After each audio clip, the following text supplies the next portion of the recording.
আসসালামু আলাইকুম। ওয়ালাইকুম সালাম রহমতুল্লাহ। কোনো হিন্দু ব্যক্তি যদি আমাকে টুপি উপহার হিসাবে দেন, আমি তার নামাজে ব্যবহার করতে পারবো? টুপি দিল আপনাকে, আর কিছু দিল না। জি হ্যাঁ, টুপি যদি দেয় তো ব্যবহার করতে পারবেন না? পারবেন না নামাজে?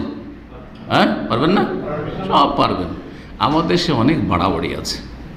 হিন্দু যদি ইফতারি দিয়ে দেয়, ইফতারি খাওয়া যায়?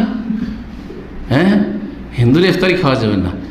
মিষ্টির দোকানগুলি অধিকাংশ হিন্দুদের থাকে, যে না মিষ্টি খেয়ে ইফতার করা যাবে না, কারণ হিন্দুর দোকান। জাহেল মূর্খ সমাজ আসলে।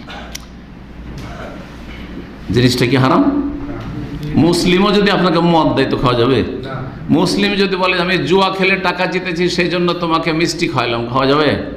হ্যাঁ, মুসলিম যদি বলে যে মাজারে আমি এই খাসিটা জবাই করেছিলাম তো ওই গোস্তটা 1 কিলো আপনাকে দিলাম, খান, খাওয়া যাবে? হারাম। কথা বোঝা গেছে?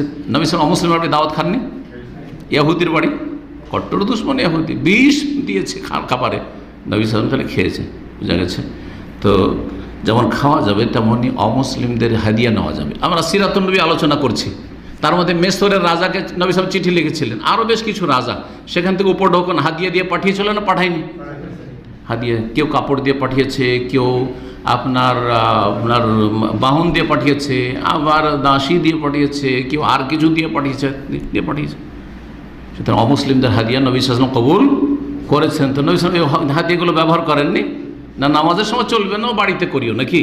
এমন কোন কিছু আছে? না, কিছু নেই। সুতরাং দিনকে সহজভাবে বোঝার চেষ্টা করবেন, আল্লাহ তৌফিক দান করেন। সুতরাং মুসলিম দিক অমুসলিম দিক হালাল জিনিস দিয়েছে, আপনি সবসময় ব্যবহার করেন আর সালাতের অবস্থাতে ব্যবহার করেন।